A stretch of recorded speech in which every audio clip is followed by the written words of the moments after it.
Hello, dear friends. Assalamu alaikum and welcome.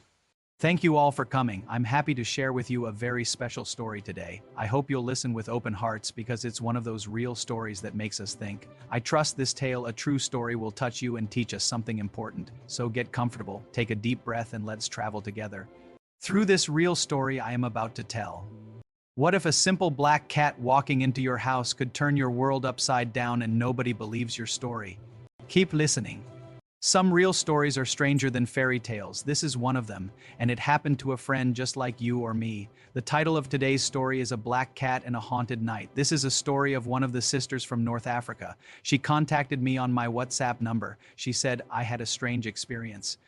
She said it was somewhat funny, but I think it is a story that might be common in many homes and needs to be shared with children, adults, and even young children. People can encounter such situations without realizing it. She said, we live in a rural area. The wall outside the house is maybe a meter or so high. It has a door. We close the outer door, but we don't close the inner one because the weather is nice. My daughters love cats. They love cats. If there's a cat in the street, they bring it in. I don't like cats.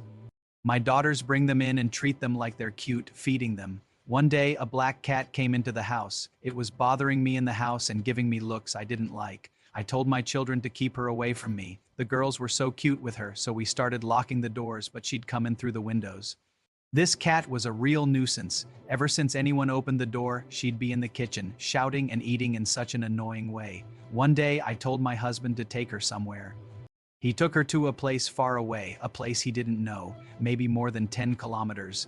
The next day, or maybe the same day, the cat came back. This cat isn't a good one. May God protect us from her evil. She said she complained to one of her neighbors, and she said, what do you think about putting her in a basket like a sack or something and taking her to the fish market?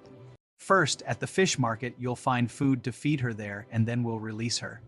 She said, we actually took her and put her in the basket. She said, and then before we take her to the fish market, she gave birth. She said, when she gave birth, I was at my surprised. She had 5 kittens, all tiny. We took her and her kitten to the fish market. We put her under the tables there. She said, I was relieved. I said, thank God she's gone. She says, we didn't get home until she was right there in front of us, wearing a sack and leaving her kittens. She says her meowing was, God forbid, so loud and annoying, and she was giving us bad looks and started crying and meowing and all that. Her kittens are small, so I said, my friend, I said, what should we do? She said, well, we'll go get her kittens. She said, we'll go back to the fish market. This cat is driving us crazy. We'll go and get her kittens. After a lot of effort, we'll find all 5 of them and put them in the yard. And she says, this cat and her kittens are driving us crazy. She says, one day she came to me and went into the kitchen and I was probably annoyed and all that, and she kept going. I hit her with a stick I had, I don't know what kind. I hit her once, twice, 3 times until she ran out the door. I said, good, I've never hit you before, she says, and I had a strange dream that night. I was sleeping and it was like a TV screen. I swear, I saw a screen in front of me like a movie was playing. What was in the movie? A court with 3 judges. She says 3 judges, people, a scholar, and soldiers were present, and they were all talking at once. One of them was pleading his case. It was a woman who said, this woman beat the cat severely. She said, I knew they were talking about me. He said, are there witnesses? He said, yes, this one. He said, yes, I was sitting in the living room and I saw her. The sheik said, send 2 or 3 of his men. He sent them. He said, go and get her. She said, and they set off. Subhanallah, glory be to God. She said, like a shooting star. She said, and I saw them on television entering houses, from house to house, from house to house, going in looking for me until they stopped at my door. She said, I saw them as if they were huge at the door of the house, standing at the door of the house, and one of them said, she is here. So the house is here. Then their leader said, no, no, you cannot enter. She is protected by the throne versa yatal curacy. She said, they said, okay, they said, we will forgive her this time. She said, when I woke up, I said, in the name of God, the most gracious, the most merciful, and I knew that this cat wasn't good. She was from the jinn or possessed by it. It wasn't good. She said, I kept reciting and saying my supplications and reciting Surah Al-Baqarah. In the morning, there was a cat inside looking at me angrily. She said, I just kept reciting Al-Baqarah until, by the grace of God, we were freed. God freed us from her. She said, it went away, thank God, and then it left. so it was a great effort from continuous recitation. This story came to me directly from its owner, and this story may be repeated in all homes. Our children are exposed to such things, our women, our daughters. A person should be wary of these cats and these animals and so on, and recite the supplications and protect himself with the supplications. Protect himself with the supplications.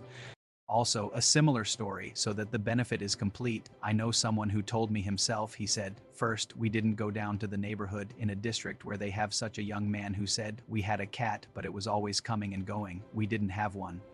It would just come to eat and leave. He said, one day I saw in a dream, I was sleeping at night in my car, and I saw a girl, a yellow girl, not black, next to me, young, about 14 or 15 years old. I said, what's wrong with you? Who are you? She said, don't you recognize me, Uncle so-and-so? Don't you recognize me, Uncle Salem? Don't you recognize me, Uncle Salem? I said, no, she said, I am the cat that you have, I am the cat. He said, I got up and said, in the name of God, the most gracious, the most merciful, and I warned my children, saying, be careful not to harm her and protect yourselves. This is one of the stories that may God benefit us with, may God benefit our children, our women, and our homes, and peace be upon you. 3 benefits gained from today's story. 1. Moral awareness and good values through the story. People learn that some actions like harming animals are wrong. They learn to be kind, careful, and respectful of living creatures. This helps build good character and awareness of right and wrong. 2. Empathy and emotional understanding. The story lets children or listeners feel what others or animals go through. They understand fear, pain, and regret, which helps them care more for others and develop compassion. 3. Improved attention, reflection, and thinking skills. Listening to or reflecting on such a story helps people pay attention, think about consequences, and reason about what is right or wrong. It encourages thoughtful decision-making, carefulness, and being alert to dangers. If you found this story helpful, please like the video. It supports us to share more. Do you have a real story or experience like this? Write it in the comments below. Don't miss our next story. Subscribe now and hit the notification to get notified.